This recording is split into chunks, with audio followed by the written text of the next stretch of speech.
মুসা আলাইহিস সালাম রাগী মানুষ ছিলেন, উনিও ধৈর্যশীল ছিলেন। হয়তো আমরা অনেকে জানি, তার নামটা শুনলে মনে হয় রাগী মানুষ না, তার মধ্যে ধৈর্য ছিল। এই রাগী লোকটা ছাগল চড়িয়েছেন 10 বছর। কত বছর বলেন? আচ্ছা বলেন তো, ছাগল চষান কি সহজ কাজ না কঠিন কাজ? ছাগল কি সোজা জাত না বাঁকা জাত? কেমন বাঁকা! আমার বন্ধুগণ, একটু কান লাগাবেন, মনোযোগ দিয়ে শুনবেন। 10 বছরের ছাগল পালনের দায়িত্ব তিনি পেলেন।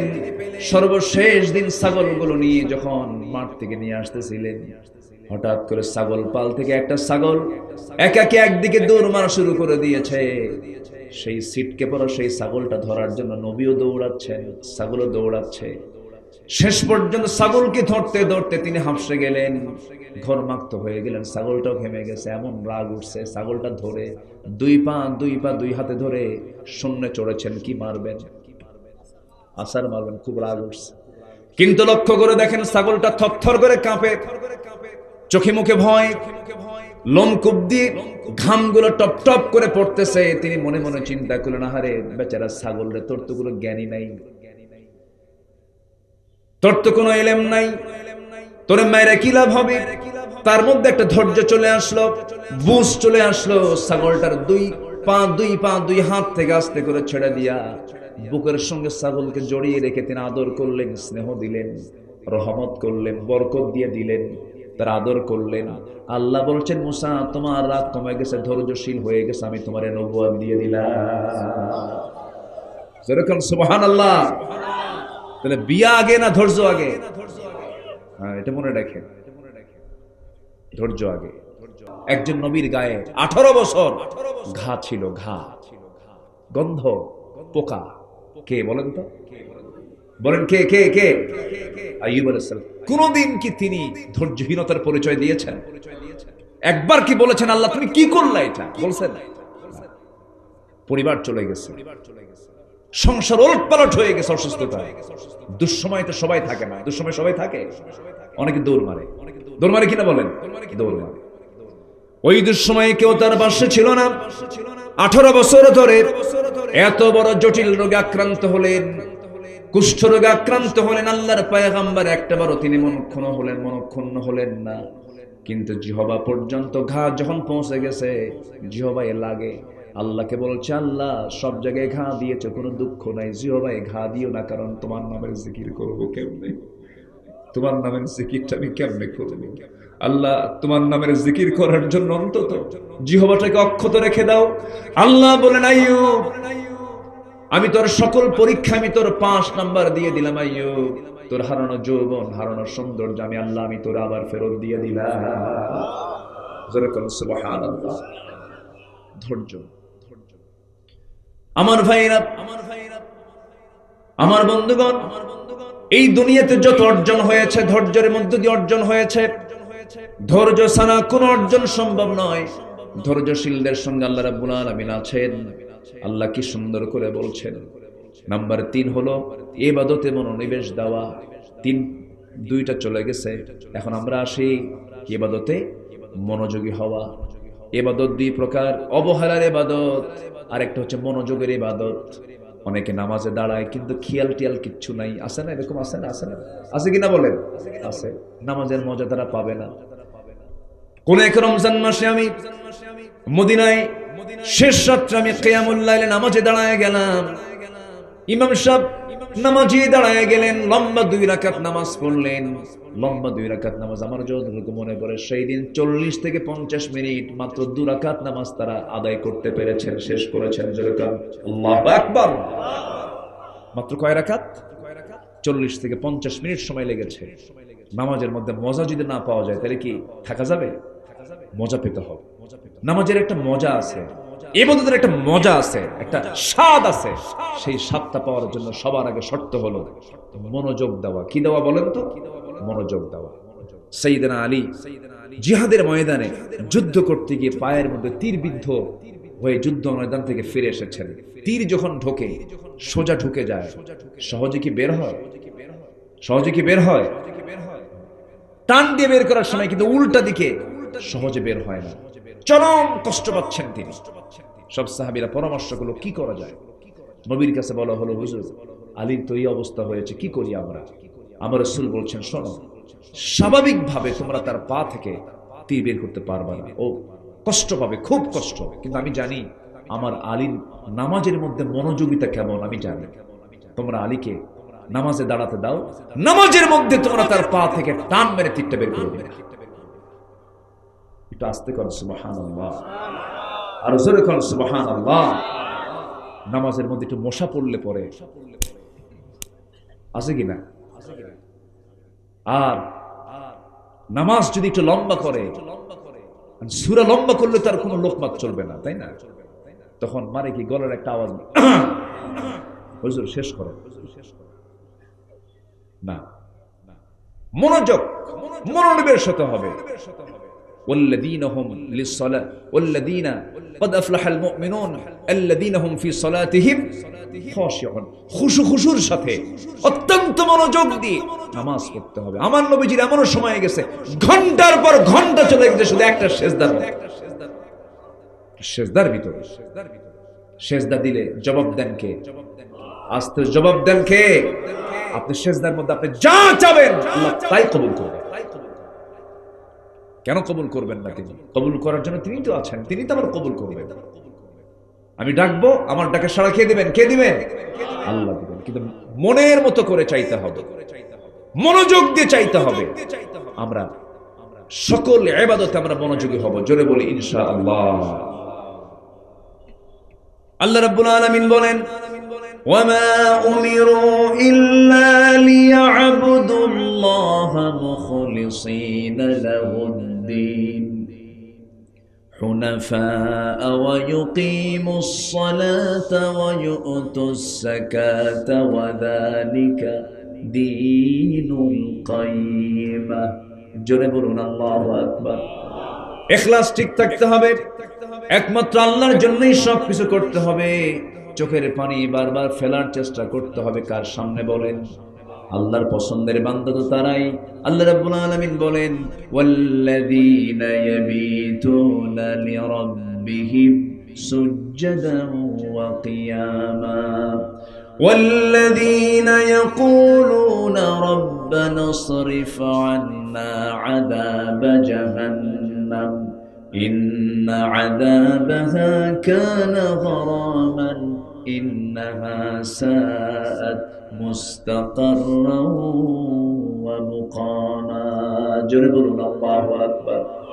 পৃথিবীতে আল্লাহর যা কিছু আছে বান্দার উপরে আল্লাহর দেওয়া, এর মধ্যে সবচেয়ে বড় যে বিষয়টি সেটা হচ্ছে রহমত।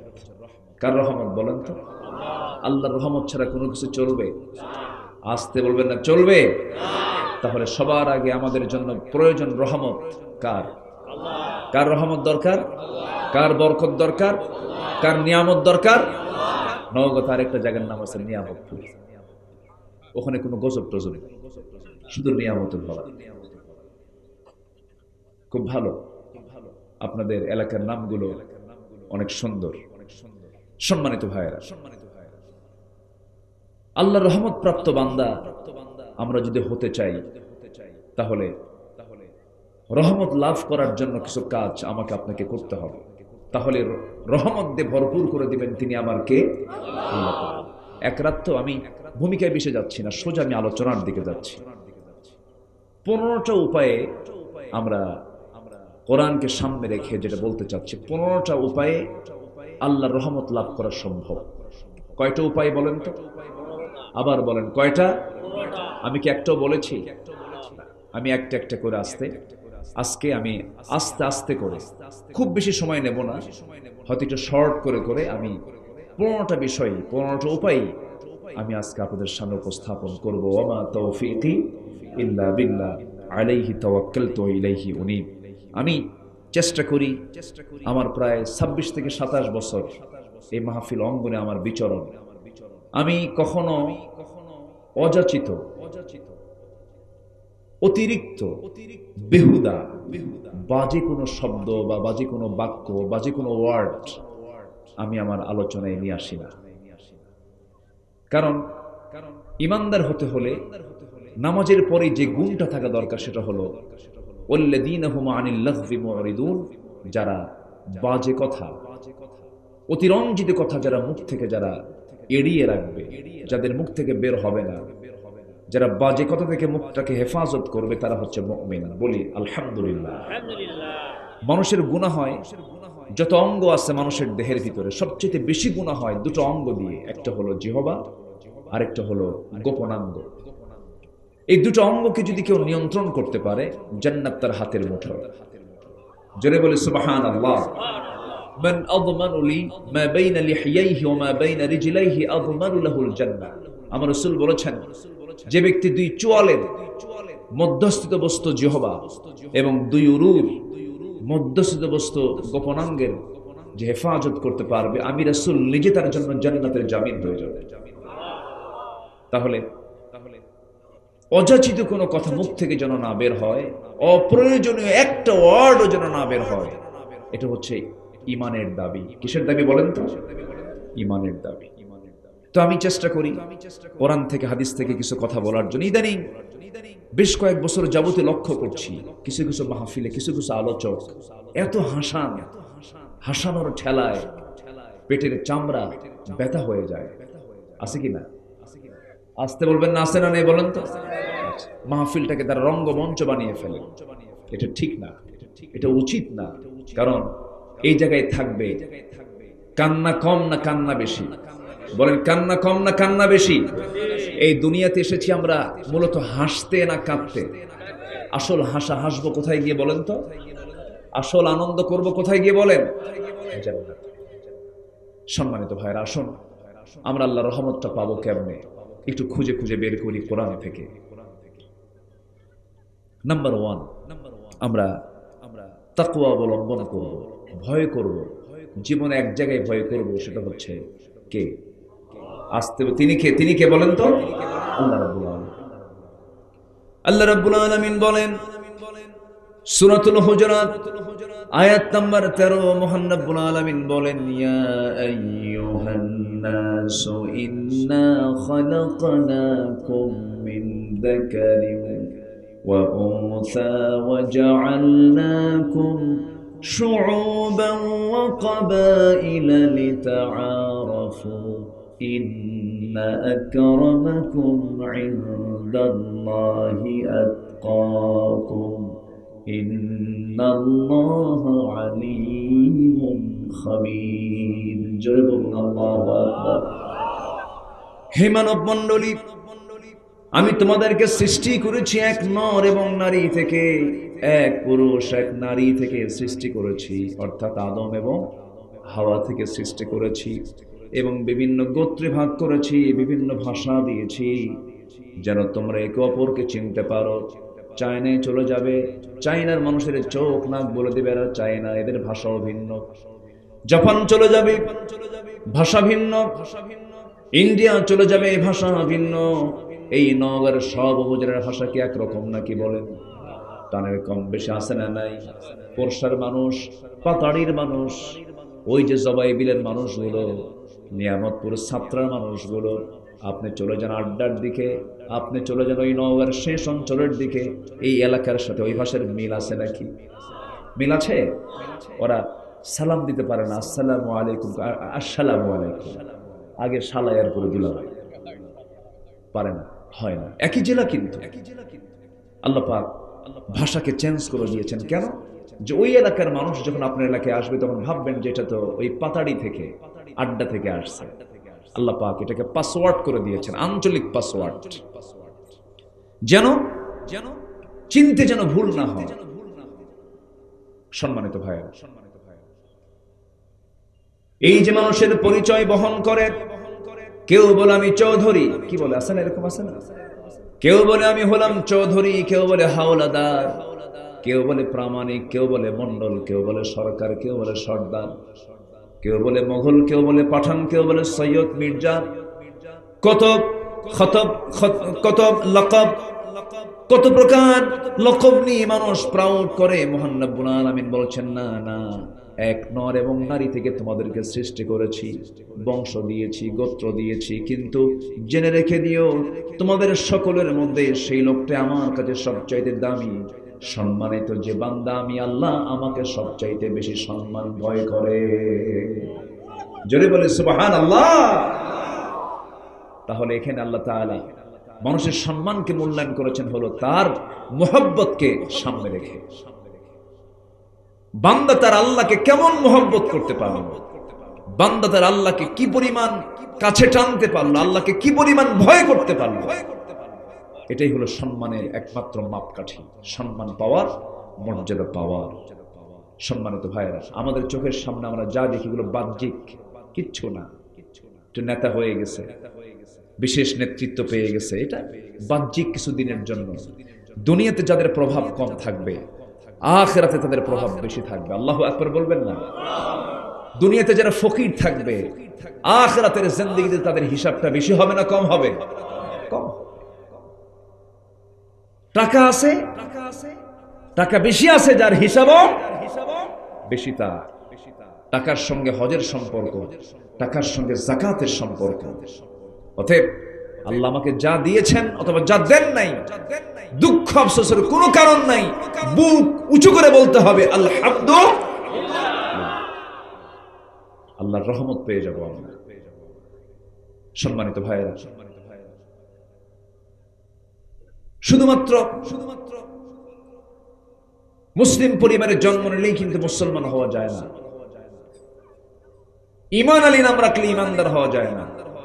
ঈমান আনতে হয়, ঈমান থাকতে হয়, ঠিক কিনা বলেন? আমার দেশে বহু লোকের নামই আছে ঈমান আলী, আছে না? ঈমান আলী, কিন্তু নামাজে পড়ে না, আছে কিনা? নাম হলো রমজান আলী, রমজান মাসে দুপুর বেলা ভাত খায়। নাম হলো আতর আলী, গোটা গায়ে গাজার গন্ধ। নাম কি রাখছে? আতর আলী। নাম হলো হিম্মত আলী, সাইকেলের চাকা বাস্ট হলেই সিট হয়ে পড়ে।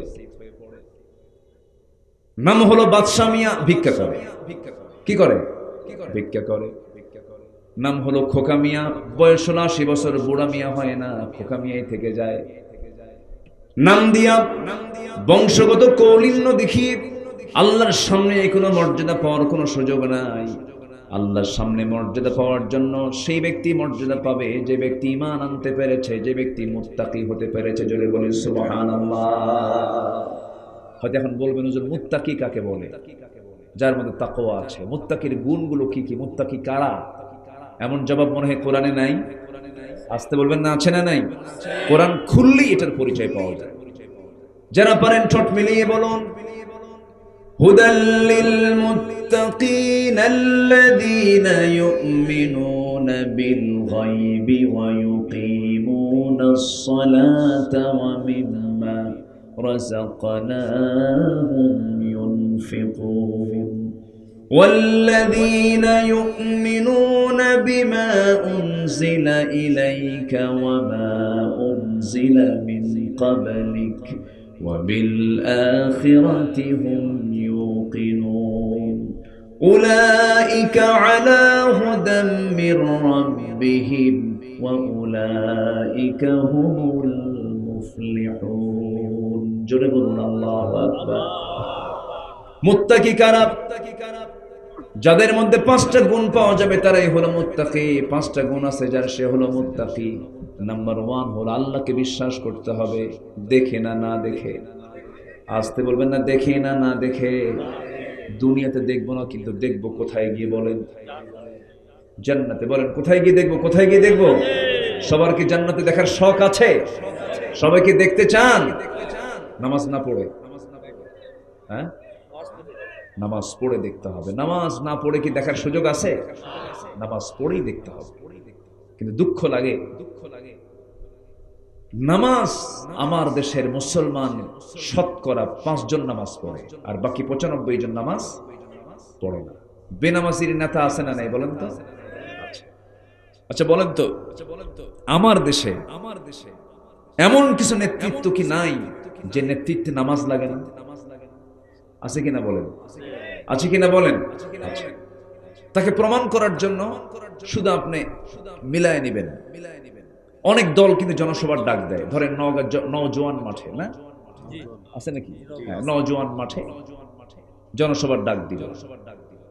জনসভা 11টায় সব কর্মীরা হাজির হলো।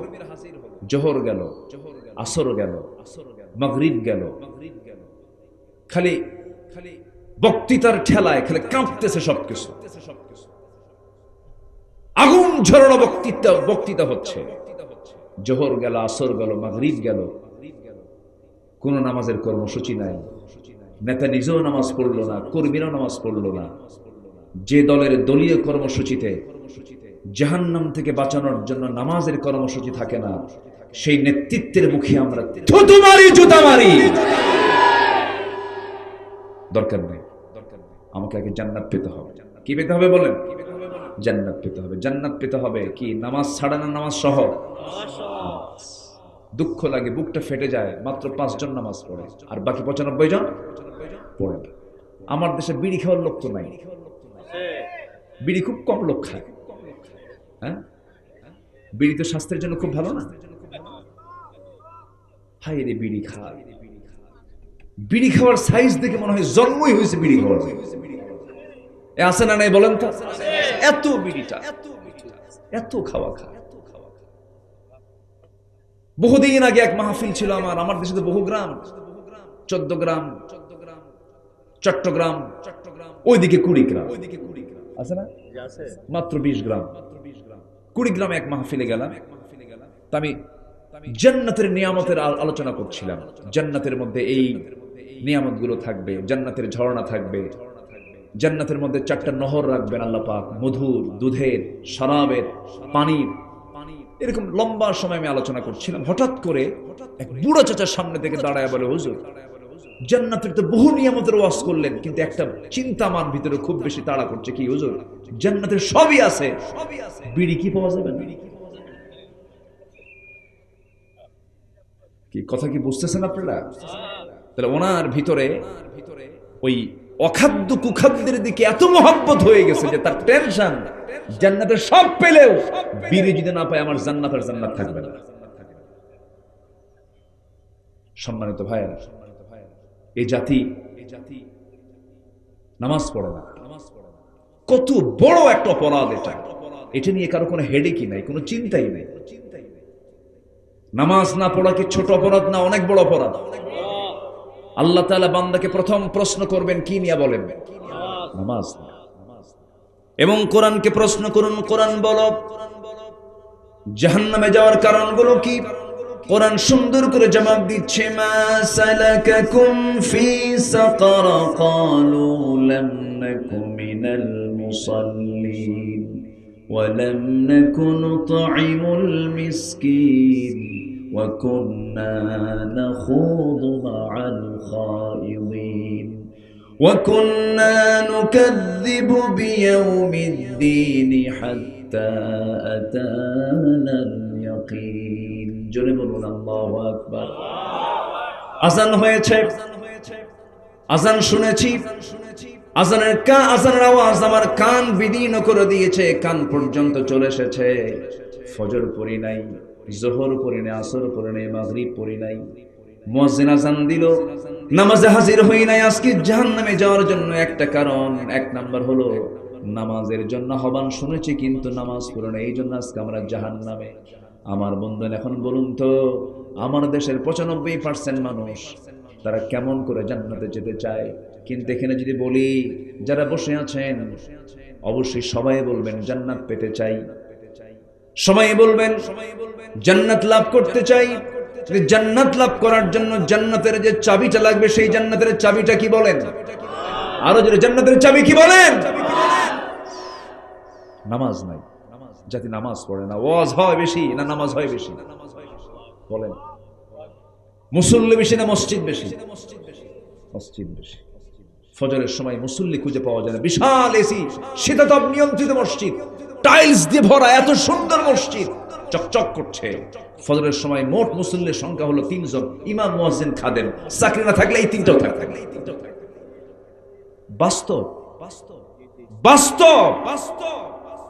আর আমার নবীর মসজিদ ছিল পাকা না কাঁচা? বলেন বলেন, পাকা না কাঁচা? সেজদা দিলে পরে কপালে বালু লেগে যেত।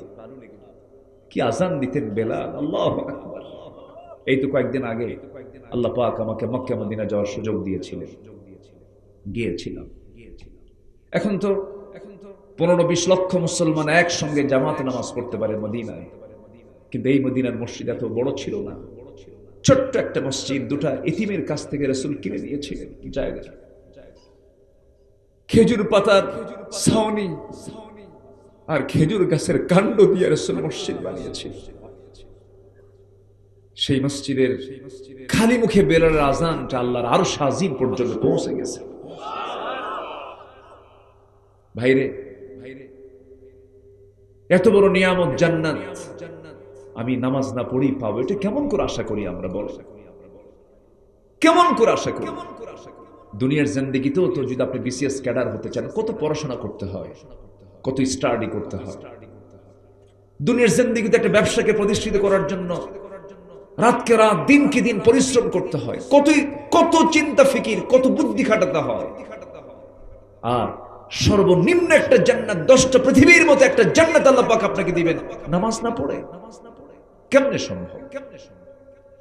তাহলে ঈমান মজবুত হবে নামাজ না পড়ে না নামাজ পড়ে? অনেকে কে হুজুর আগে ঈমান ঠিক করি, এরকম আছে না নাই বলেন? আগে কি ঠিক করি? ঈমান ঠিক করি না, নামাজ পড়ি কি ঠিক হবে? ঈমান ঠিক হবে। সবাই কি নামাজ পড়তে রাজি আছেন? মনে হয় কষ্ট দিচ্ছি আপনাদেরকে। আমার নবীজির জীবনে কোনো নামাজ কাজা ছিল? অসুস্থ রাসূল, আল্লাহ পাক আমাকে এবার মদিনা মুনাওয়ারায় যে স্থানটিকে আমার রাসূল বলেছেন মা বাইনা বাইতি ওয়া মিনবারি রাউদাতুম মিন রিয়াদিল জান্নাহ, আমার ঘর এবং ওই মিম্বার যেখানে আমি খুতবা দেই, এই মাঝখানে যে জায়গাটা, এই জায়গা হলো জান্নাতের টুকরা। দুনিয়াতে একটা জান্নাতের টুকরা আছে না নাই বলেন তো? আছে। বলেছেন মুহাম্মদ সাল্লাল্লাহু, আল্লাহ পাক আমাকে এবার দীর্ঘ সময় ওখানে বসে থাকার তৌফিক দিয়েছেন। দীর্ঘ সময়, অনেক লং টাইম। এটা আমার দেশের কিছু প্রবাসী ভাইদের একটু চান্স দেওয়ার কারণে হয়েছে। আমার দেশের কিছু প্রবাসীরা ওখানে চাকরি করে, তো আমি যে দেখি একদম রাউদাতুম মিন রিয়াদিল জান্নাহর ভিতরে তারা দাঁড়ায় আছে, খেদমত করছে, পরিষ্কারের কাজ করছে, নাজাফার কাজ করছে। আমাকে দেখি চিনছে, ওয়াজ শুনে, হুজুর আপনি আসছেন? তো বললাম যে এখানে বেশিক্ষণ থাকবো কেমন, এই ব্যবস্থা কর। বেশিক্ষণ থাকতে দেয় না, মানে ধারাবাহিকতায় বের হয়ে যেতে হয়।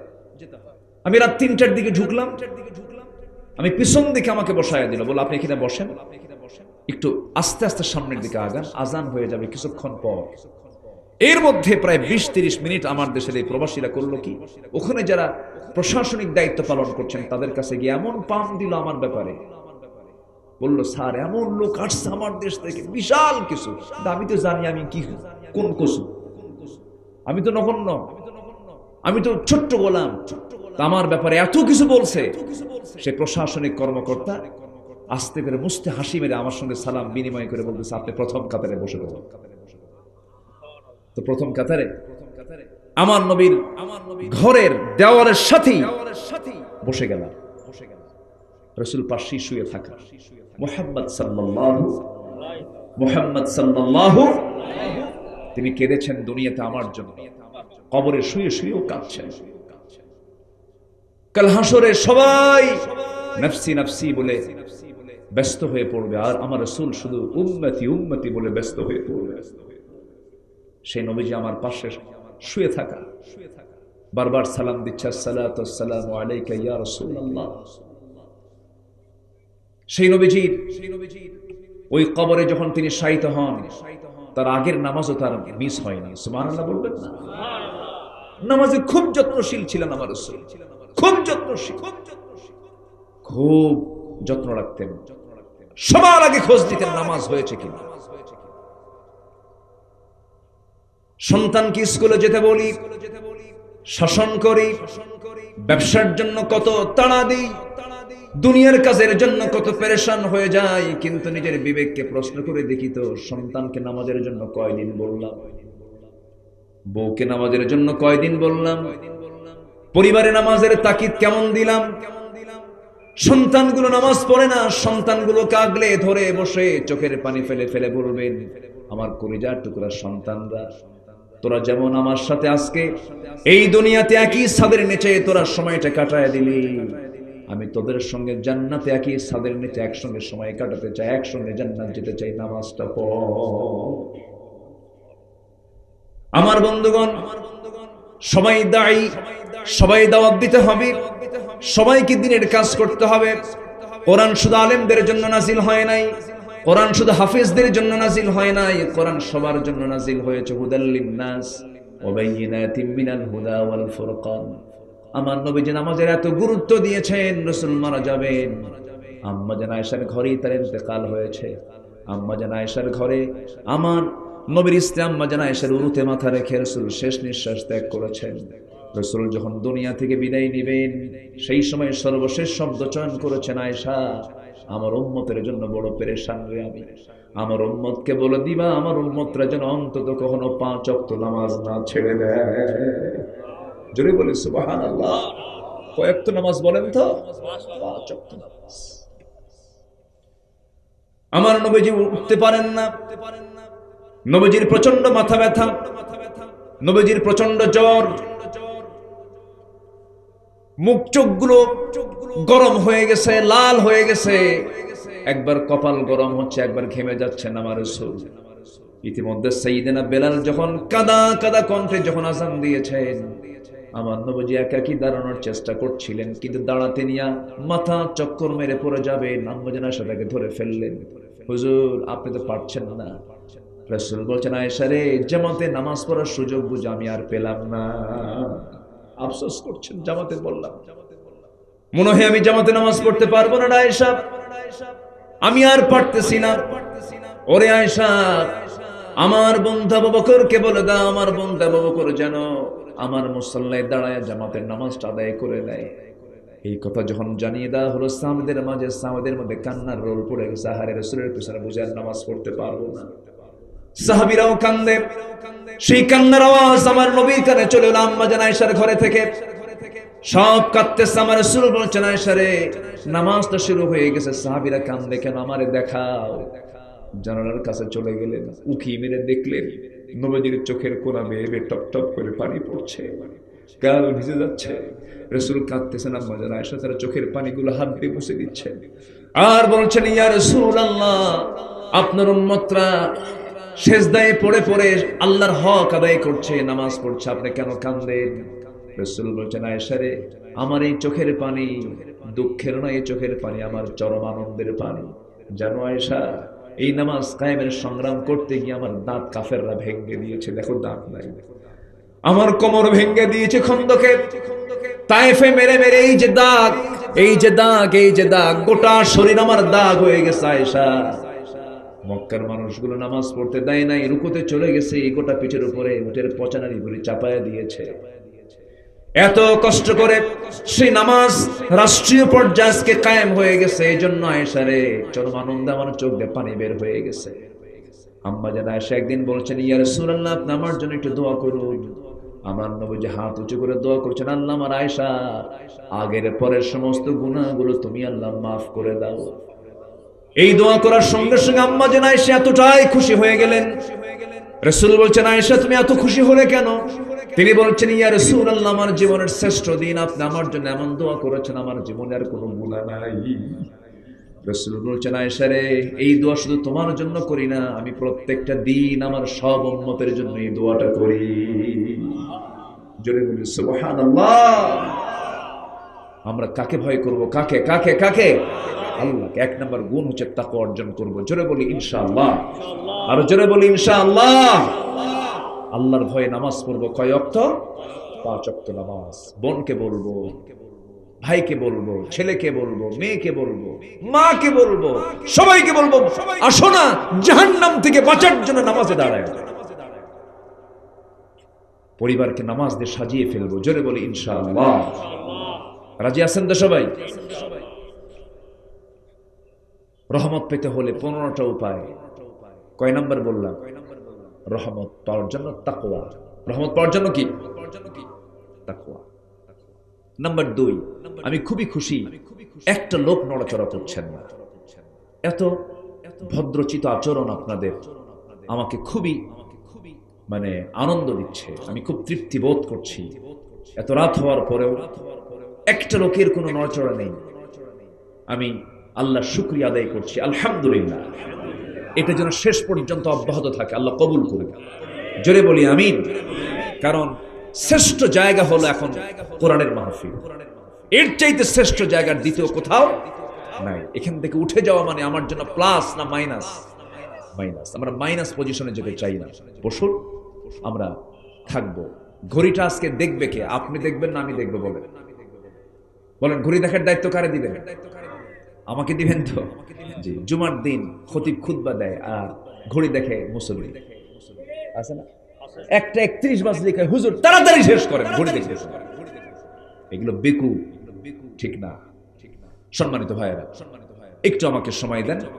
সময় লাগবে তো, যেহেতু উঠেছি বসে একটু কথা বলবো ইনশাআল্লাহ। রাজি আছেন তো ইনশাআল্লাহ? শুধু আপনি আমার কথাগুলো শুনছেন না, আমার প্রত্যেকটা শব্দ চয়ন, প্রত্যেকটা কথা আগামীকালকের ভিতরে কোটি কোটি মানুষের কাছে আমার এই আলোচনার মেসেজটা সব জায়গায় চলে যাবে। একটু বসুন। নাম্বার 2 হলো, রহমত পেতে হলে রাগ দরকার না ধৈর্য দরকার? বলেন, রাগ দরকার না ধৈর্য দরকার? ধৈর্য। ধৈর্য এমন একটা বৃক্ষের নাম, সে শুধু মানে সুফল দিয়ে দেয়, ভালো রেজাল্ট দেয়, ভালো ফল দেয়। আর রাগ এমন এক অযোগ্যতা, রাগ আছে যার, ধ্বংস আছে তার। কয়েকদিন আগে এক মহিলা আমারে ফোন দিয়ে বলে, হুজুর আমার স্বামী সকালেও তালাক দেয়, বিকেলেও তালাক দেয়। হুজুর আমি কি আসি না নাই? আমি কি জবাব দেবো বলেন? বলে হুজুর আমার সকালেও তালাক দেয়, সন্ধ্যাও তালাক দেয়। মানে এত রাগ, সব রাগ খাটাই হলো বইয়ের উপরে তালাক দিয়া। কি দিয়া? এরকম বিকুব মার্কা লোক আছে না নাই? যে স্বামীর মুখে বারবার তালাক শব্দ আসে, ওর পিছনের দিকে না ওই যে বাঁশের যে ডাল থাকে, ওর কি বলে এলাকায়, সবগুলো এক জায়গায় করে কাঁচা কনসি কি এলাকায় কয় কিনা, এটা দিয়ে একটু সাইজ করা দরকার। এই শব্দ কেন চয়ন করবেন আপনি? এটা তো মারাত্মক শব্দ। লাস্টে তো ঠিকই কান্দে, তালাক তালাক দিয়ে আবার পরে ফোন দিয়ে বলে, হুজুর রাগের মাথায় 100 তালাক দিছে, আর কি ফেরানোর সুযোগ আছে? কেন হুজুর? বাচ্চা কাচ্চা আছে, উপায় তো নাই। হুজুর একটু দেখেন তো, কোনো কিছু প্যাঁচ পুষ লাগায় কিছু করা যায় নাকি? এ আছে না নাই? আছে না নাই? আচ্ছা, একটা মানুষকে জব করে মেরে ফেলছেন, আর কি তাজা করতে পারবে না? এগুলো করবেন কেন? এটা তো আইন, এটা আপনার মুখের এটা আইন। আপনি শব্দ বের করা মানেই আপনি আইন প্রয়োগ করেছেন। এটাকে রদ করার কোন সুযোগ? অসংখ্য পরিবার স্বামী স্ত্রী পরিচয় বহন করে, অথচ তারা জিনা করছে, জিনা করছে, জিনা করছে। আছে না নাই? এগুলো কিসের ফসল? ধৈর্য না রাগের? রেগে যাবেন, হেরে যাবেন। মেম্বার ইলেকশন, মেম্বারের দায়িত্ব পালন করে, যে বসে আছেন তো এই জন্য মনে হলো, চেয়ারম্যান মেম্বার যারা হয় তারা কি রাগী হলে হবে না ধৈর্য আনতে হয়? কত গালি যে শুনতে হয়, শুনি না মেম্বার আছে না, ও যা কয় শুনবো। ধৈর্য ছাড়া আপনি কিচ্ছু করতে পারবেন না। আচ্ছা বলেন তো, চেয়ারম্যান বড় না চেয়ারম্যানের বউ বড়? আসতে কয়, বলেন তো, বলেন তো, বলেন। দেখছেন, হাই রে বইয়ের ভক্ত সব, মাশাআল্লাহ, ভালো বউ ভক্ত। আমার রাসূলও ছিলেন, মুহাম্মদ সাল্লাল্লাহু আলাইহি ওয়াসাল্লাম রাসূল বউ ভক্ত ছিলেন, খুব ভালোবাসতেন, খুব মহব্বত করতেন। রাসূল শেষ নিঃশ্বাস ত্যাগ করেছেন কার কোলে? স্ত্রীর কোলে, বইয়ের কোলে মাথা রেখে শেষ কথা স্ত্রীর সঙ্গে বলে দুনিয়া থেকে বিদায় নিয়েছিলেন। পারিবারিক সূত্র ছিল মুহাম্মদ সাল্লাল্লাহু আলাইহি ওয়াসাল্লাম, একটা পারিবারিক বন্ধনে তিনি আবদ্ধ ছিলেন। পরিবারকে সময় দিবেন, স্ত্রী একটা সম্পদ, স্ত্রীকে সম্মান করবেন, স্ত্রীকে মর্যাদা দিবেন। আপনি আপনার স্ত্রীকে মর্যাদা দিবেন, আপনার সন্তান আপনার মাকে সম্মান দিবে, তার মাকে সম্মান দিবে, আপনার আব্বা আপনাকে সম্মান দিবে। এগুলো ব্যালেন্স করবো আমরা। ধৈর্য এক জায়গায় না সব জায়গায়? আসতে বলবেন, এক জায়গায় না সব জায়গায়? সব জায়গায় ধৈর্য। দেখেন ধৈর্যের চ্যুতি ঘটলে কি হয়? ছাত্ররা কোটা বিরোধী আন্দোলন চালাচ্ছে, এই কোটার সংস্কার যেটা হবে না, মেধার যাচাই করে আমাদেরকে আমাদের যোগ্যতার মূল্যায়ন করা হোক। আন্দোলন করলো, আন্দোলন চলতেছে তুঙ্গে, হঠাৎ করে একদিন বলেই ফেললো রাজাকার নাতিপুতিরা চাকরি পাবে। বলেন তো এটা কি ধৈর্য না রাগ? বিনয় না অহংকার? এক অহংকার এক রাগে একদম মাওয়ারি দিল্লি গিয়ে পড়ছে, ঠিক কিনা? এই জন্য অহংকার, মেজাজ, রাগ এগুলো ইমানদারের জীবনে কখনো আসতে পারে না। ধৈর্যশীল হবেন, রহমত দেবেন কে? রহমত লাভের উপায় কয়টা বলেছে বলেন তো? 15টা। চলতেছে কয় নাম্বার? রাগ করা যাবে না, ধৈর্যের পরিচয় দিতে হবে। স্বামী স্ত্রীর মধ্যে কোনো দ্বন্দ্ব লেগেছে, প্রায় কিন্তু এই দ্বন্দ্বগুলো লেগে যায়, এই ক্ষেত্রে বেশি ধৈর্যের পরিচয় দেবে স্বামী না স্ত্রী? অনেকে চুপ করে আছে, বউ আপনি রাখবেন না। বলেন তো স্বামী স্ত্রীর মধ্যে লিডারকে বউ না স্বামী? ইমামকে বউ না স্বামী? তাহলে লিডার আপনি হবেন, আবার ধৈর্য ধরবেন না, আপনি এটা কেমন? আপনাকে ধৈর্যশীল হতে হবে। মেয়েদের মুখ থেকে হঠাৎ করে অবাঞ্ছিত কথা বের হয়, মেজাজের ভারসাম্যহীন হয়ে যায় তারা। অনেক সময় দেখবেন কিছু হলেই থাকো থাকো, কি কোথায় কোথায় কোথায়,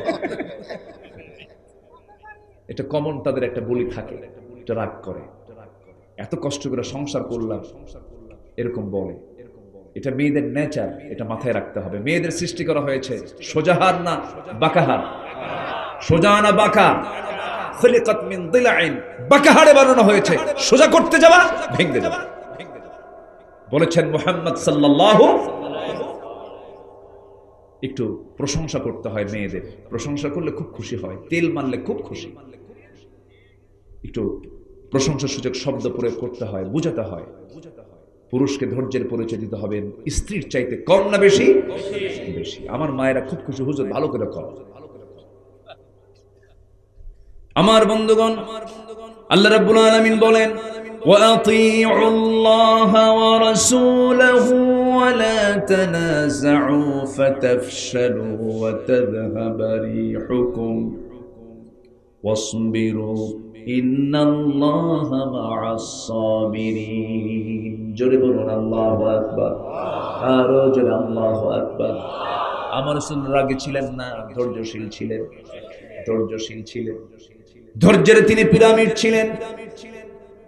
মুসা আলাইহিস সালাম রাগী মানুষ ছিলেন, উনিও ধৈর্যশীল ছিলেন। হয়তো আমরা অনেকে জানি, তার নামটা শুনলে মনে হয় রাগী মানুষ না, তার মধ্যে ধৈর্য ছিল। এই রাগী লোকটা ছাগল চড়িয়েছেন 10 বছর। কত বছর বলেন? আচ্ছা বলেন তো, ছাগল চষান কি সহজ কাজ না কঠিন কাজ? ছাগল কি সোজা জাত না বাঁকা জাত? কেমন বাঁকা, খুব তেড়া। ছাগল যারা চড়েন তারা টের পায়, ছাগল চড়তে পারলে দুনিয়া চলান যাবে, এত বাঁকা। ও যদি একবার ব্রেক মারে, ব্রেক মারা বোঝেন, সামনের 2 পা যদি একবার মাটিতে গেড়ে দেয়, দড়ি ছেড়ে যা, আমি যাবো না। এত বাঁকা একটা প্রাণী। সেই বাঁকা প্রাণীকে, ছাগলকে চড়ালেন সাইয়েদনা মূসা আলাইহিস সালাম 10 বছর। কত বছর বলেন? 10 বছর, শুধুমাত্র রাগ কমানোর জন্য। কি কমানোর জন্য বলেন? রাগ কমানোর জন্য। খুব রাগী লোক ছিলেন। এই মোবাইল আছে সাথে, মনে হয় আওয়াজ হচ্ছে। আমার বন্ধুগণ, একটু কান লাগাবেন, মনোযোগ দিয়ে শুনবেন। 10 বছর ছাগল পালনের দায়িত্ব তিনি পেলেন। সর্বশেষ দিন ছাগলগুলো নিয়ে যখন মাঠ থেকে নিয়ে আসতেছিলেন, হঠাৎ করে ছাগল পাল থেকে একটা ছাগল একাকে একদিকে দৌড় মারা শুরু করে দিয়েছে। সেই সিটকে পড়া সেই ছাগলটা ধরার জন্য নবীও দৌড়াচ্ছেন, ছাগলও দৌড়াচ্ছে। শেষ পর্যন্ত ছাগলকে ধরতে ধরতে তিনি হাঁপসে গেলেন, ঘরমাক্ত হয়ে গেলেন। ছাগলটাও ঘেমে গেছে, এমন রাগ উঠছে। ছাগলটা ধরে 2 পা 2 হাতে ধরে শূন্যে চড়েছেন। কি মারবেন? আসার মারবেন, খুব রাগ উঠছে।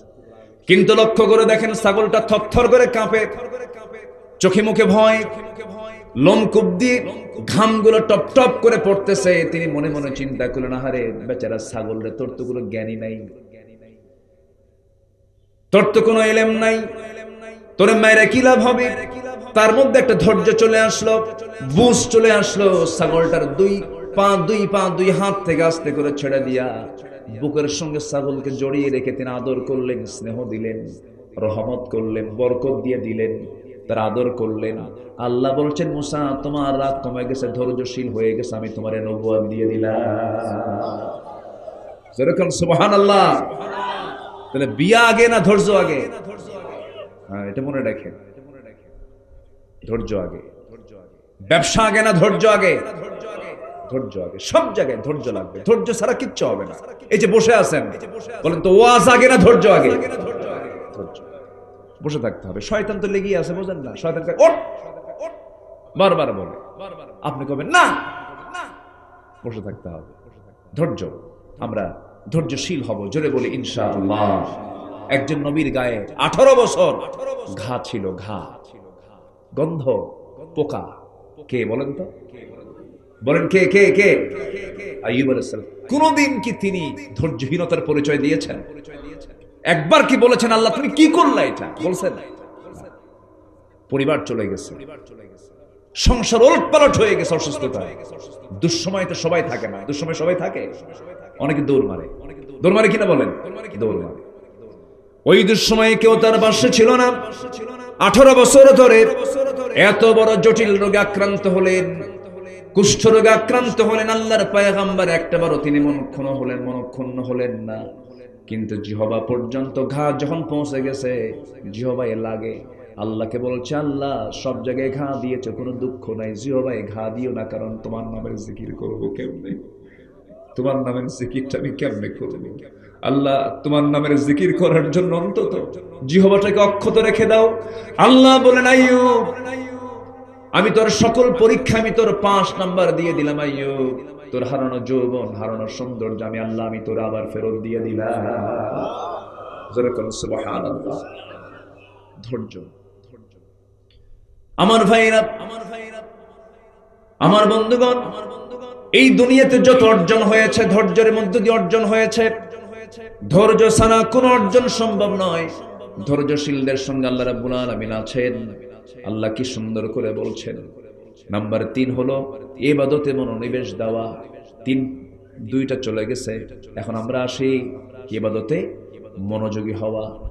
ইবাদত 2 প্রকার, অবহেলার ইবাদত আর একটা হচ্ছে মনোযোগের ইবাদত। অনেকে নামাজে দাঁড়ায় কিন্তু খেয়াল টিয়াল কিচ্ছু নাই, আছে না? এরকম আছে না? আছে না? আছে কিনা বলেন? আছে।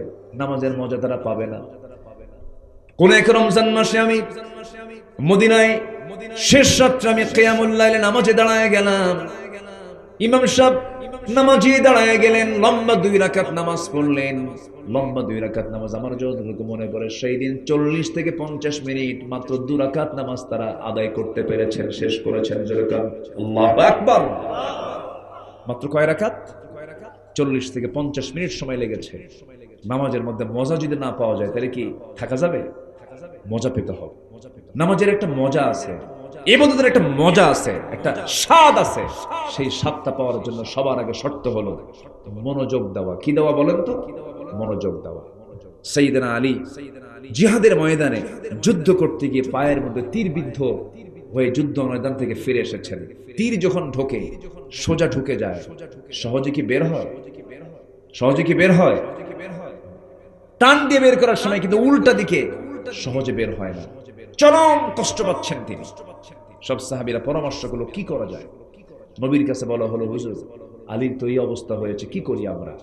আমার রাসূল বলছেন, শোনো, স্বাভাবিকভাবে তোমরা তার পা থেকে তীর বের করতে পারবে না, ও কষ্ট পাবে, খুব কষ্ট। কিন্তু আমি জানি আমার আলীর নামাজের মধ্যে মনোযোগিতা কেমন, আমি জানি। তোমরা আলীকে নামাজে দাঁড়াতে দাও, নামাজের মধ্যে তোমরা তার পা থেকে টান মেরে তীরটা বের করবে।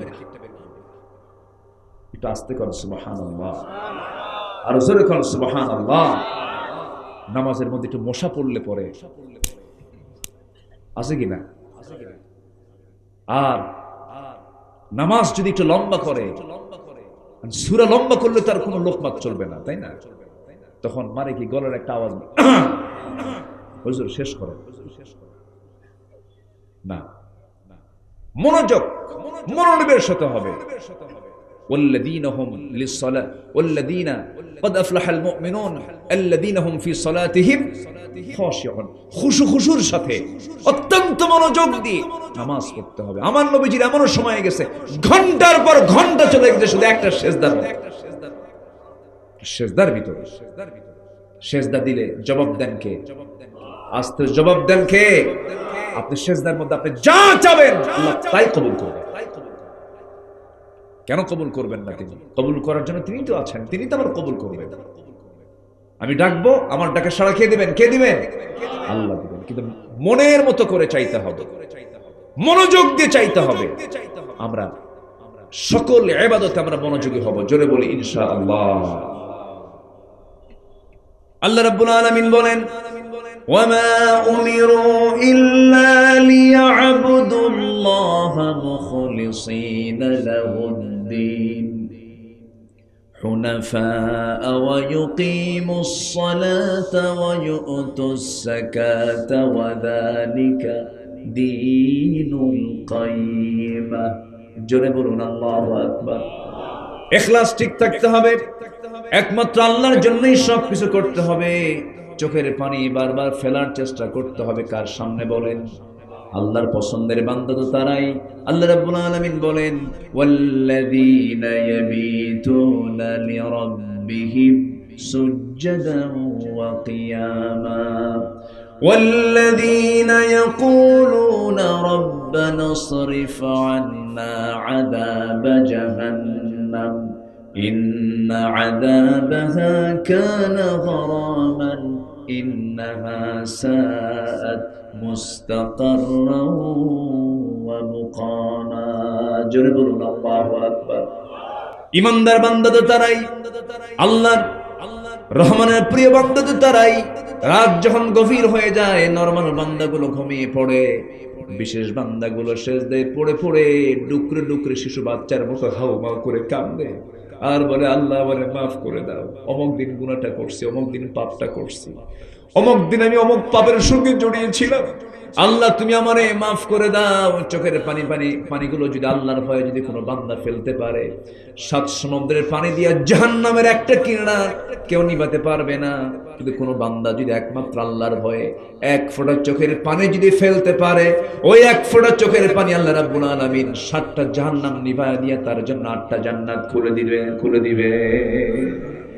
আমরা কাঁদবো কার কাছে ভাই? আসতে বলবো না, কাঁদবো কার কাছে? আল্লাহর কাছে। দিল খুলে কাঁদবো আমরা, মন খুলে কাঁদবো আমরা, ফুপে ফুপে কাঁদবো আমরা। আল্লাহর কাছে সব অভিযোগগুলো দেব, আল্লাহর কাছে সব প্রস্তাবনাগুলো দিয়ে দেব, আল্লাহর কাছে সব কোশ্চেনগুলো আল্লাহর সামনে হাজির করে বলবো, আল্লাহ তোমার কাছে যা চাইলাম তাও দাও, যা চাই নাই তা প্রয়োজন তাও দিয়ে দাও। আমাদের চাওয়ার জায়গা বলুন তো একমাত্র কার কাছে? আসতে বলবেন না, কার কাছে? আল্লাহর কাছে। আল্লাহর কাছে আমরা চাবো, অত্যন্ত মনোযোগ দিয়ে চাবো, গুরুত্বের সঙ্গে চাবো। তাহলে 1 নম্বরে চলে গেল তাকওয়া, নাম্বার 2 হলো ধৈর্য, মনে থাকবে সবার। নাম্বার 3 হলো ইবাদতে মনোনিবেশ দেওয়া, মনোযোগ দিয়ে ইবাদতগুলো সম্পূর্ণ করা। নাম্বার 4 হলো আল্লাহর সন্তুষ্টির জন্য আল্লাহর পথে দান করা। দান করব কার জন্য? আসতে বলবেন না, কার জন্য? আল্লাহর পথে আমরা আল্লাহর সন্তুষ্টির জন্য দান করব। মান যাল্লাযী ইউকরিদুল্লাহ করদান হাসানান ফায়ুদাঈফাহু লাহু আদআফান কাসীরা ওয়াল্লাহু ইয়াকবিদু ওয়া ইয়াবসুত ওয়া ইলাইহি তুরজাউন। জোরে বলুন আল্লাহু আকবার, আরো জোরে আল্লাহু আকবার। আমি আল্লাহর পথে কেন দান করব? আল্লাহ পাক কি আমাকে দেয় নাই? আল্লাহ আমাকে দেন নাই? কি কম দিয়েছেন না অনেক দিয়েছেন? কম দিয়েছেন না বেশি দিয়েছেন? আল্লাহর দেওয়া কি আমার আপনার জন্য কি কম না অনেক বেশি? মাথা থেকে পা পর্যন্ত একটু তাকায় দেখেন কি আল্লাহ পাক দেন নাই, সব দিয়েছেন। আসেন আমরা দোয়া করে দিই নাকি? হ্যাঁ, তো ওই যে 2-1 করে ওঠে, কি সমস্যা কি বুঝলাম না। হ্যাঁ, একটু বসেন, একটু বসেন, আমাকে একটু সময় দেন, আর একটু সময় দেন। আপনি কি জানেন, আপনি যখন সামনে থেকে উঠে দাঁড়ান, যিনি কথা বলেন তার কলিজার একটা করে তার ছেড়ে খুব কষ্ট হয় না? যেন আমি কষ্ট দিচ্ছি কিনা, কষ্টের উদ্রেক হচ্ছে কিনা। একটু বসেন। মেহমানকে সম্মান করা কি বলেন তো ওয়াজিব। আমি তো মেহমান, ভাঙ্গাচুরা হোক মেহমান তো। আবার আমরা সবাই এখন কার মেহমান? কার মেহমান বলেন? এখানে শৃঙ্খলা আছে, একটু বসেন। মন চাইলে উঠলাম, মন চাইলে বসলাম না। কোরআনের মাহফিলে আদব রক্ষা করা আমাদের একটা গুরুত্বপূর্ণ দায়িত্ব। আল্লাহ বুঝার তৌফিক দান করুন। মাহফিলকে সফল করতে হবে কি আগে ভাগে যে না শেষ করে? শেষ করে। আমরা শেষ করে যাই। তাহলে আমরা কাকে দান করব? বলেন কার পথে দান করব? আমরা বলেন আল্লাহকে আমাকে কম দিয়েছেন, আল্লাহকে দিলে কি আমাদের লস হবে? লস হবে না। আল্লাহ আমাকে যা দিয়েছেন এটা অকল্পনীয়, অকল্পনীয়। এই যে দুটা কানে আপনারা শুনতেছেন, আমি বলছি এই দুটা কানের ভিতরে দেখবেন আল্লাহ পাক কিছু ময়লা দিয়েছেন। কানের যে ময়লা ওটাকে এলাকায় কি বলে? কি কয়? কানের যে ময়লা এটাকে কি বলে? ওই যে গরু খায় ওই খোল, এটা হচ্ছে ইয়ার ওয়াক্স, কানের ময়লা। এই কানের ময়লা কিন্তু আল্লাহ দিয়ে দিয়েছেন কানের মধ্যে। এই কানের ময়লাটা তিক্ত, তিতা। যদি আল্লাহ পাক যদি এই ইয়ারক্স কানের ময়লা যদি তিতা না করে যদি মিষ্টি দিতেন, সব পিঁপড়া জমা হতো কার কানে? আল্লাহ তাআলা কানকে সেভ করার জন্য কানের ময়লা দিয়েছেন মিষ্টি না তিতা? তিতা দিয়েছেন, যেন বান্দার কান যেন সেফ থাকে। সুবহানাল্লাহ বলা যাবে না ভাই?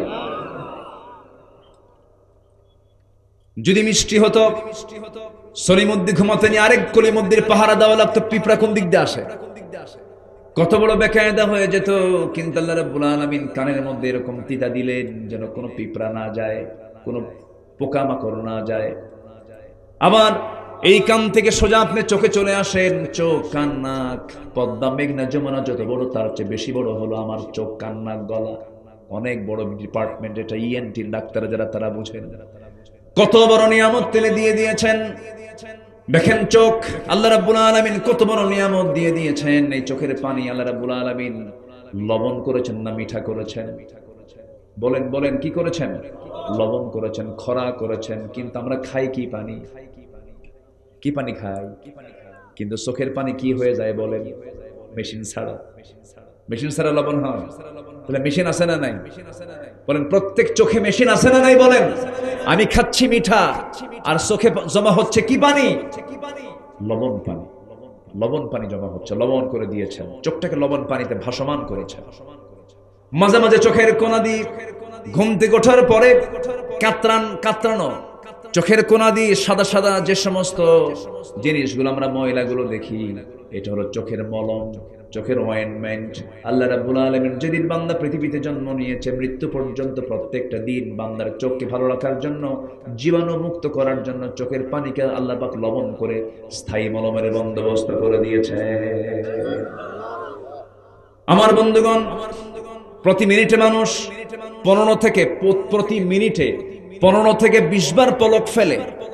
15 থেকে 20 বার পলক ফেলে। এই পলক শুধু পড়েই না, বরং প্রতিটা বার পড়ার সময় অস্ত্র থেকে লিকুইড ছড়িয়ে দেয় পুরো চোখে। এর ফলে চোখ থেকে আর্দ্র ধুলাবালি ক্ষতিকর জীবাণু থেকে মুক্ত। পলক হলো চোখের প্রাকৃতিক ওয়াইফার, যা ঘুমের মধ্যেও চোখের সুরক্ষা নিশ্চিত করে। প্রতিদিন আমাদের চোখে গড়ে 1 মিলিলিটার অস্ত্র তৈরি হয়, যা স্বচ্ছ অথচ অত্যন্ত কার্যকর এক তরল পদার্থ। এই অস্ত্রের মধ্যে থাকে লাইসোজাইম নামের এক প্রাকৃতিক অ্যান্টিবায়োটিক, যা চোখকে ব্যাকটেরিয়ার আক্রমণ থেকে রক্ষা করে। যখন মানুষ বেদনায় ভরাক্রান্ত হয়, আত্মা আল্লাহর ভয়ে কান্দে, কাঁপতে থাকে, তখন বান্দার চক্ষু বেয়ে বেয়ে কি পড়ে বলেন? পানি বের হয়, অস্ত্র বের হয়, গালের উপর দিয়ে এটা চলে আসে। এই অস্ত্র আবার চোখের বাইরের অংশে পুষ্ট অক্সিজেন সরবরাহ করে। কর্নিয়াতে রক্তনালী থাকে না, তাই চোখকে রক্ষা করার জন্য শুকিয়ে যাওয়া সেই ব্যাকটেরিয়া ক্ষয় রোধ করে সংক্রমণ থেকে, ব্যাকটেরিয়ার আক্রমণ থেকে বান্দার চোখ আল্লাহ রাব্বুল আলামিন সম্পূর্ণ জীবাণু মুক্ত করে দেন। যেরকম সুবহানাল্লাহ। কে চালান? চোখকে চালান, চোখকে চালান। আর চোখ দিয়ে দেখে কে? আল্লাহ দেখে না? চোখ চালান কে? আর চোখ দিয়ে দেখে কে? বান্দা। আল্লাহ চোখ চালায় নেন, কি সুন্দর করে চালিয়ে দিয়েছেন। আমাদের 2 চোখে প্রায় 27 কোটি 40 লক্ষ ফটো রিসেপ্টর নামক নিয়োজিত শ্রমিক আল্লাহর হুকুমে তারা সর্বক্ষণ কাজ করছে। 27 কোটি 40 লাখ ফটো রিসেপ্টর। আল্লাহু আকবার বলেন। কোন কথা? কিভাবে এই চোখকে আল্লাহ পাক আমাকে সাজিয়ে দিয়েছেন, সুন্দর করে আমাকে দেখিয়ে দিয়েছেন, দেখার সুযোগ দিয়েছেন এই চোখ দিয়া। নারীর দিকে তাকায়, নারীর দিকে তাকায় আপনি অস্থির হয়ে যাচ্ছেন, নারীর জন্য পাগল হয়ে যাচ্ছেন, অথচ যে চোখ আল্লাহ বানিয়েছেন শুকরিয়া আদায় করব নারীর না আল্লাহ। আল্লাহ এই চোখ যদি না থাকতো আমি দেখতেই পারতাম না। অবদান কার? অতএব আমরা দান করব কাকে? কার পথে খরচ করব? কার পথে খরচ করব বলেন? আল্লাহর পথে। এই জন্য মাঝে মাঝে সৃষ্টিগুলোকে নিয়ে একটু গবেষণা করতে হয়। আল্লাহ পাক বান্দাকে এই জন্য বলছেন, কি সুন্দর করে দেখেন, আলাম নাজআল লাহু আইনাইনি ওয়া লিসানান ওয়া শাফাতাইনি ওয়া হাদাইনাহুম নাজদাইন। জোরে বলুন আল্লাহু আকবার, আরো জোরে বলুন আল্লাহু আকবার। আমার বন্ধুগণ, আল্লাহ বলছেন বান্দারে আমি টানা টানা দুইটা চক্ষু দিলাম, সুন্দর দুটি ঠোঁট দিলাম, আবার সুন্দর একটা জিহ্বা দিলাম। জিহ্বাকে আল্লাহ পাক শুকনা রেখেছেন না ভিজা রেখেছেন? বলেন বলেন বলেন। মানুষজন ঘুমায় তখন বুঝি শুকনা হয়ে যায় না আরো বেশি ভেজা থাকে? ভেজার ঠেলায় বালিশ ভিজা শেষ, কি ঠিক কিনা বলেন? বালিশে কি পড়ে বলেন? কি পড়ে? লালা পড়ে। আল্লাহু আকবার বলবেন না ভাই? আল্লাহ সারা জীবন আমার জিহ্বাকে আল্লাহ পাক ভিজায় রেখেছেন, সারা জীবন ভিজিয়ে রেখেছেন। একটু শুকনা হলে রুচি আসে, জ্বর হলে মুখ তিতা হয়ে যায়। মুখ কি হয়ে যায়? সব খাবার কি লাগে? তিতা লাগে। তখন বোঝা যায় যে হ্যাঁ লালার কি বরকত আর জিহ্বার স্বাদের কি মজা, তখন টের পাওয়া যায়। আল্লাহ পাক বলছেন বান্দা কি সুন্দর তোকে একদম সিক্ত করা জিহ্বা দিয়েছি, ভিজানো জিহ্বা দিয়েছি, এবং সে লালাতে কোনো স্বাদ রাখি নাই। স্বাদ রাখলে তুই মিষ্টির স্বাদ পেতি না, তুই পুটির স্বাদ পেতি না। আজকে কমিটিতে খাওয়াইছে আমারে আল্লাহ, তুমি জান্নাতের খাবার খাওয়াও। কই? খুব খাওয়াইছে আলহামদুলিল্লাহ। একদম ভর্তা থেকে শুরু করে একদম সবকিছু। কি খাবেন কি আপনি? মানে দেখার ঠেলায় খাওয়া শেষ। অনেক আয়োজন করেছে তারা। এই যে এত প্রকারের স্বাদ, কিন্তু জিহ্বা কয়টা? যদি এটা নাট বল্টু সিস্টেম হতো, ব্যাগ ভর্তি 50টা জিহ্বা নিয়ে যেতে হবে। গরু গোশত খেলে নাট বল্টু দিয়ে লাগাও। কি কথা বোঝেন নাই? লাগাবেন কখন, খাবেন কখন? জিহ্বা একটা, হাজার খাবার। সুবহানাল্লাহ বলেন। আল্লাহ পাক কি নিয়ামত দিয়ে দিয়েছেন। জিহ্বা কয়টা? একটা। আর খাবার অসংখ্য। আল্লাহ রাব্বুল আলামিন বলছেন বান্দারে এত কিছু দিয়ে দিলাম, এত নিয়ামত দিয়ে দিলাম, তুই শুধু জবান খুলে নামাজে দাঁড়িয়ে বলবি, জবান খুলে সবাই বলুন আলহামদুলিল্লাহি রাব্বিল আলামিন। সবাই বলেন আলহামদুলিল্লাহি রাব্বিল আলামিন আর রহমানির রহিম مالك يوم الدين إياك نعبد وإياك نستعين اهدنا الصراط المستقيم صراط الذين أنعمت عليهم غير المغضوب عليهم ولا الضالين। জোরে বলেন, আরো জোরে, আরো জোরে। আল্লাহ তাআলা যা সৃষ্টি করেছেন বান্দার অকল্যাণ না কল্যাণ? অকল্যাণ না কল্যাণ? আমার বন্ধুগণ, সকল সৃষ্টিগুলো মানুষের সেবায় নিয়োজিত, সকল সৃষ্টিগুলো মানুষের সেবায় নিয়োজিত। আল্লাহ পাক মশা বানিয়ে দিয়েছেন। মশা সেনা নাই বলেন? নওগাঁ জেলায় মনে হয় মশা নাই। মশার কামড়ে মানুষ মরে কিনা বলেন? এডিস মশার কামড়ে মানুষ মরে যায়, ডেঙ্গু হয়ে মানুষ মরে যায়, ম্যালেরিয়া হয়ে মানুষ মারা যায়। এই মশাটাকে সৃষ্টি করে দিয়েছেন তিনি আমার কে? এই মশা বানিয়েছেন কে বলেন?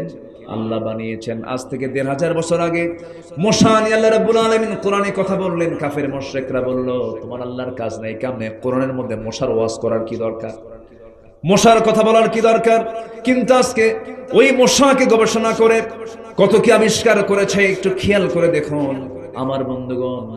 মশা যখন ঘরের মধ্যে আপনি কোথাও দেখতে পান না, রাতের বেলা ঘুমিয়ে পড়ছেন, চতুর্দিকে জানালা লাগানো, লাইট দেখে দেখলেন কোথাও মশা নাই, কিন্তু আপনি লাইট অফ করা মাত্রই যখন ঘুমাতে গেছেন মশারি টাঙ্গান নাই, নাকের কাছে কানের কাছে সে সারেগামা পাধানিসা আছে কিনা বলেন? ও দেখলো কেমনে আপনাকে? আল্লাহ তাআলা মশার ভিতরে এমন একটা শক্তি দিয়েছেন, ৭৫ ফুট দূর থেকে টের পায় এখানে কোন শ্রেণীর মধ্যে শুয়ে আছে। ৭৫ ফুট দূর থেকে। আল্লাহু আকবার বলেন। আমি আপনি টের পাই না, মশা ঠিকই খুঁজে পায়। মশা যখন কারোর শরীরে বসে ও কি বলে, সলিমুদ্দি আমি কিন্তু আসলাম, আপনি কি টের পান?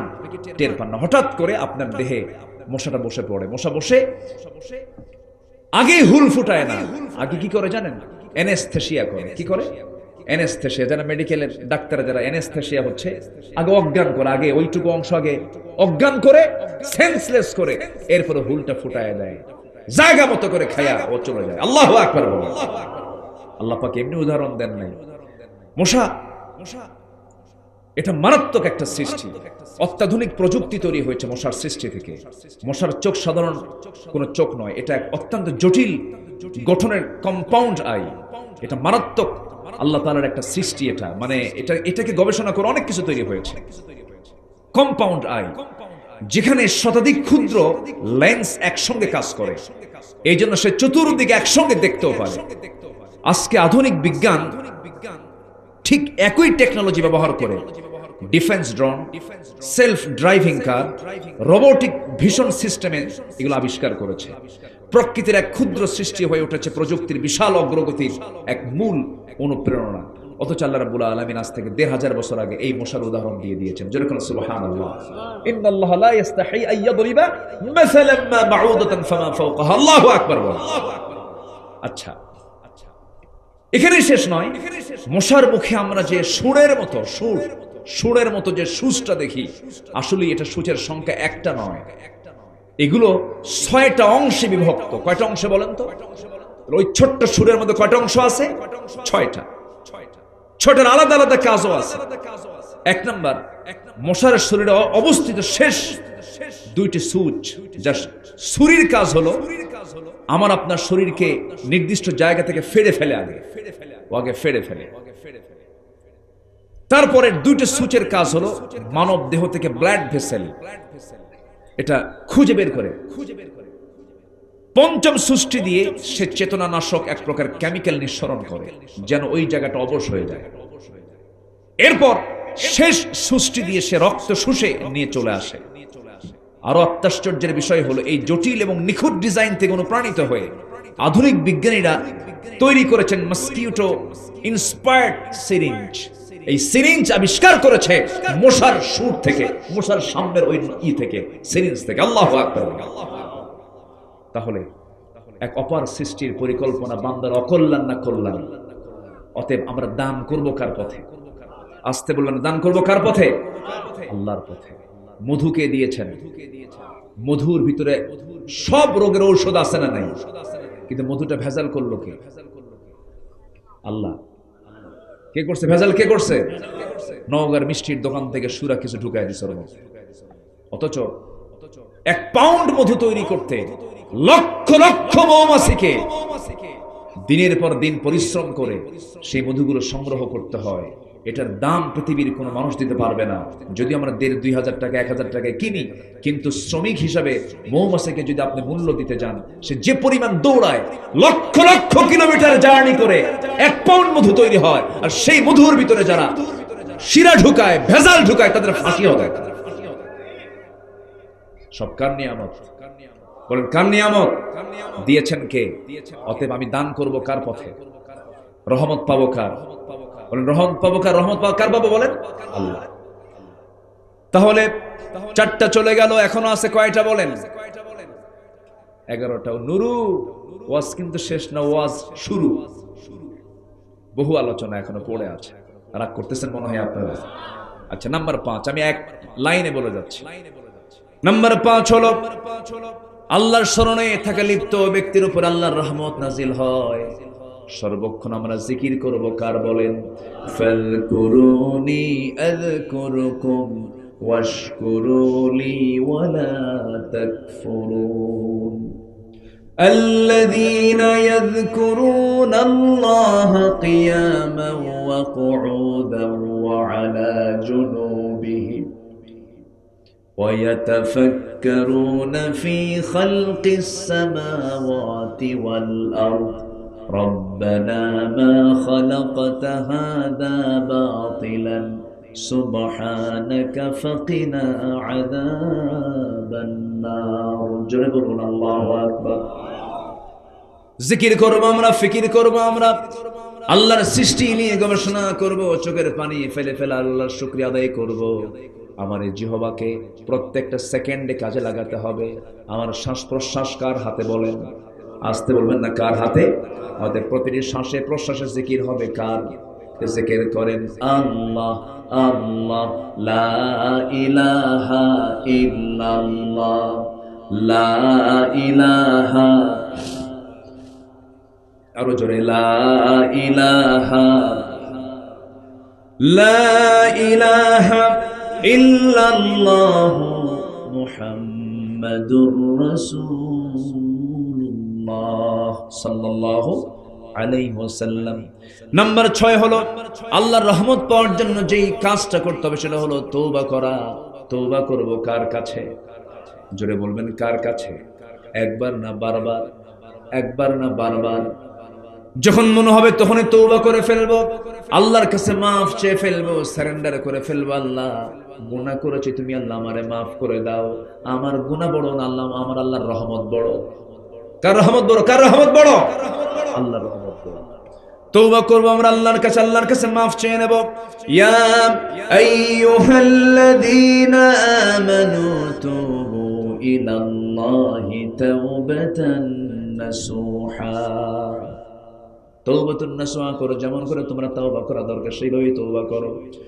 নাম্বার 7 হলো আল্লাহর উপরে ভরসা করা। যাই হোক না কেন ভরসা হবে কার উপরে? আসতে বলবেন না, কার উপরে? ছেলে সন্তান দেন কে? মেয়ে সন্তান দেন কে? দেন না কে? বন্ধা করেন কে?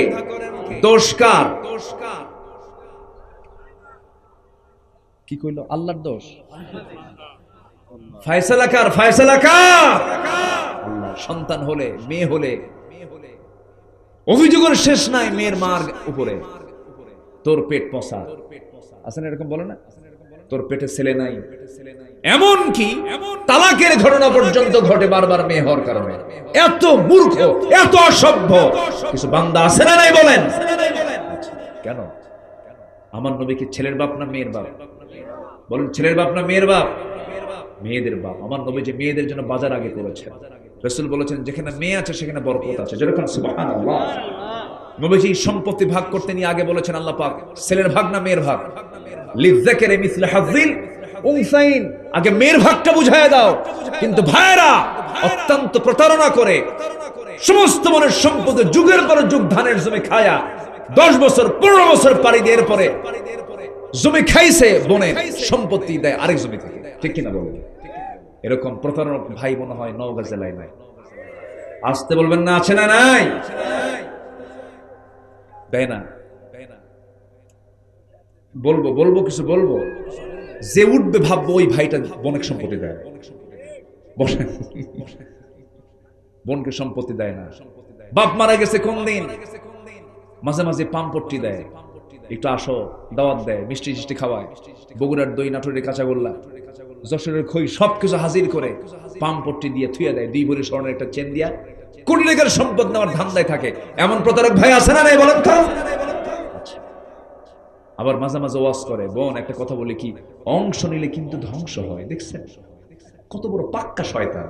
মানে শয়তান দেখার জন্য দূরে যাওয়া লাগবে না, যে কয় অংশ নিলে ধ্বংস হয় ওটাই দেখতে শয়তানের মতো। পাক্কা শয়তান। বোনকে সম্পত্তি বুঝাই দিতে হবে। মন খারাপ করে না খুশি করে? বলেন বলেন বলেন বলেন। মন খারাপ করে না খুশি করে? খুশি মনে বোনকে সম্পত্তিগুলো বুঝাই দিতে হবে। বোন এদিকে আসো, তোমার অংশ তুমি নিয়ে চলে যাও। আমার 2 বিঘা তোমার। বলেন, ভাইয়ের 2 বিঘা, বোনের 1 বিঘা। কার হুকুম? কার হুকুম? এটা কার হুকুম? মেয়েদের কি লস? পুরুষের আয় আছে, ব্যয় আছে, মহিলার কোনো ব্যয় নাই, কিন্তু কি আছে? বলেন, কি আছে? আয় আছে। মেয়েদের শুধু আয় কিন্তু ব্যয় নাই। যা আসে সব শুধু জমা হয়, কিন্তু নিচের তলির কোনো ফুটা নাই। পুরুষের তলির ফুটা আছে, চলে যায়, সম্পদ থাকে না, ক্ষয় হয়। স্বামীর দায়িত্ব বউকে দেখে না, বউয়ের দায়িত্ব স্বামীকে দেখে। বলেন বলেন, কে দেখবে? স্বামী দেখবে না বউ দেখবে? স্বামী দেখবে বউকে। এটা দেখা ফরজ। এটা দেখা কি? ফরজ। বউ যদি 100 কোটি টাকার মালিক হয়, বউ যদি কয় আমি তোমারে দেব না কিছু, কোনো গুনাহ হবে না। হয়তো মানবতার খেলাফ হতে পারে, কিন্তু অধিকার হচ্ছে স্ত্রীর স্বামী তার সম্পূর্ণ খরচ বহন করবে। এই দায়িত্ব কে দিয়েছেন বলেন? আল্লাহ দিয়েছেন। এত কিছু দেওয়ার পরও মেয়েরা কয় আল্লাহ আমাদের কোনো দাম টাম দেয় নাই, অথচ মেয়েরা রাজরানীর মতো বসে বসে খাবে, পুরুষ মানুষ খাওয়াবে, এরপরও কয় ইসলাম ঠকাইছে। নাউজুবিল্লাহ বলবেন না? জোরে করে নাউজুবিল্লাহ। তাহলে সন্তান ছেলে হোক মেয়ে হোক বুক উঁচু করে বলবো নাউজুবিল্লাহ। জোরে খান বলেন, বলেন কি বলবো, কি বলবো, কি বলবো? আমার এক মুসল্লি হেডমাস্টার শিক্ষক, ওনার 7টা মেয়ে। কয়টা মেয়ে বলেন তো? 7টা মেয়ে। আবার স্ত্রী গর্ভে বাচ্চা আসছে, 9 মাস পার হয়েছে, বাচ্চা এবারও হয়েছে মেয়ে। তাহলে বাচ্চা হলো মোট কয়টা? মেয়ে কয়টা হলো? 8টা। হুজুর আমার নবম মেয়ে যখন, 8ম মেয়ে যখন হলো, গোটাল গোষ্ঠী আমার বাড়িতে এসে হাজির। সবার চোখ এরকম বড় বড়, মনে হয় কত বড় যে আমি দাগি আসামি। আমারে বলে শরম নাই, লজ্জা নাই, একটার পর একটা নিশ্চয়ই আর নিতে যেও না। এই বাচ্চার নাম রেখে দাও ইতি, সমাপ্তি, আর না চাই না। হেডমাস্টার শিক্ষিত মানুষ তো, সচেতন মানুষ, বুঝে। বলতেছে হুজুর এরা সব এরকম পরামর্শ দিল, আমি বললাম আমার সন্তানের নাম রেখে দিলাম আশা, মানে আরো আসুক। কথা বুঝেন না? তাহলে মানে আল্লাহর শুকরিয়া আদায় করার মতো বান্দা দুনিয়াতে আছে না নাই? জানেন মেয়েরা কত বরকতের। রাসূল মেয়েকে ছাড়া কিচ্ছু বুঝতেন না। আম্মা জান আয়েশা সিদ্দিকা রাসূলের স্ত্রী ছিলেন, খুব কাছে টানতেন। তার কলিজার টুকরা মেয়ে ফাতিমাকে খুব কাছে টানতেন। যেখানেই যেতেন 3 দিন পার হতে দিতেন না, মেয়েকে দেখতে যেতেন। সুবহানাল্লাহ বলেন। রাসূল মেয়েদেরকে খুব ভালোবাসতেন। আমরা আমাদের কন্যা, আমাদের স্ত্রী সবাইকে পর্দার মধ্যে রাখবো। জোরে বলি ইনশাআল্লাহ, জোরে বলি ইনশাআল্লাহ। তাদেরকে কখনো কষ্ট দেব না, তাদেরকে কখনো হেয় করব না, তাদেরকে কখনো ছোট চোখে দেখব না, তাদেরকে কখনো আন্ডার এস্টিমেট করব না, কখনো না, কখনো না, কখনো না। আপনি জানেন আপনার একটা মেয়ে আপনাকে জান্নাতে নিয়ে চলে যাবে। জোরে কান সুবহানাল্লাহ। সে যদি পর্দায় থাকতে পারে, দ্বীন মানতে পারে, কোরআন মানতে পারে, ওই মেয়েটা আপনাকে টেনে টেনে জান্নাতের দিকে নিয়ে চলে যাবে। রাসূল নিজে বলেছেন যার ঘরে 3টা মেয়ে তার জন্য 3টা জান্নাত। আল্লাহ পাক আমাকে 4টা মেয়ে দিয়েছে। এত আস্তে আলহামদুলিল্লাহ। বিয়ে কি আপনারা দিবেন নাকি? ভয় মনে টেনশন পেয়ে গেছেন, একটু বলেন না ভাই আলহামদুলিল্লাহ। কোন খারাপ করেন কেন? জি। তাহলে ব্যবসা যাই হোক না কেন, লস লাভ, সন্তান যেটাই হোক না কেন, অসুস্থ হই না কেন, সব জায়গায় আমরা ভরসা করবো কার উপর? আল্লাহ। তোমারই তো ফয়সালা। ওয়া ইযা আযামতা ফাতাওয়াক্কাল আলাল্লাহ ইন্নাল্লাহা ইউহিব্বুল মুতাওয়াক্কিলিন। সূরা আলে ইমরান আয়াত নাম্বার 159। নাম্বার 8 হলো পবিত্রতা অর্জন করবে যারা, রহমত পাবে তারা। ইন্নাল্লাহা ইউহিব্বুত তাওয়াবিনা ওয়া ইউহিব্বুল মুতাতাহহিরিন। নাম্বার 9 হলো কৃতজ্ঞতা প্রকাশ করা। কৃতজ্ঞতা চিত্ত, নিজের চিত্ত তৈরি করা। লা ইন শাকারতুম লাযীদান্নাকুম ওয়া লা ইন কাফারতুম ইন্না আযাবি লাশাদীদ। নাম্বার 10 হলো আল্লাহর ভয়ে কাঁদা। আল্লাহর জন্য একমাত্র কাঁদা। পৃথিবীর মানুষ কোনো কাঁদার মূল্য দেবে না। বউয়ের সামনে স্বামী কাঁদবে, বউ বলবে পুরুষ মানুষ কাঁদে নাকি? স্বামীর সামনে বউ কাঁদবে, পুরুষ স্বামী বলবে মহিলারা এরকম কাঁদে। কেউ কান্নার মূল্য দেবে না। অভিনয় বলবে অভিনয় করে কান্দে, কেউ কান্নার মূল্য দেবে না। কিন্তু কান্নার মূল্য 16 আনা দিবেন তিনি আমার কে? আল্লাহর ভয়ে আমরা কাঁদবো। আল্লাহ রাব্বুল আলামিন সুন্দর করে বান্দাকে বলছেন কান্দো। ওয়া ইযা তুতলা আলাইহিম আয়াতুর রাহমানি খাররু সুজদান ওয়া বুকিয়া। জোরে বলুন আল্লাহু আকবার। আমার বন্ধুগণ, আল্লাহর জন্য কাঁদতে হবে, আল্লাহর ভয়ে কাঁদতে হবে। নাম্বার 11 হলো ধৈর্য। সালাতের মাধ্যমে আল্লাহর সাহায্য চাইতে হবে। ওয়াস্তাঈনু বিস-সাবরি ওয়াস-সালাহ ইন্নাল্লাহা মা'আস সাবিরিন। আল্লাহ রাব্বুল আলামিন রহমতে ধন্য করবেন আমাদেরকে এই সমস্ত গুণ যদি অর্জন করতে পারি। নাম্বার 12 হলো সালাতের প্রতি যত্নবান হওয়া, আল্লাহর সামনে বিনম্র হয়ে দাঁড়ানো, আল্লাহ রাব্বুল আলামিন রহমত দিয়ে ধন্য করবেন। নাম্বার 13 হলো আল্লাহর সামনে দাঁড়ানোর ভয়ে নিজ প্রবৃত্তিকে কামনা বাসনা থেকে দূরে রাখা।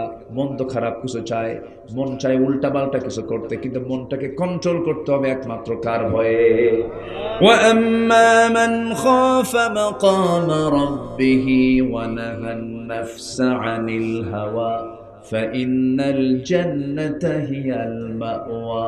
জোরে বলুন আল্লাহু আকবার।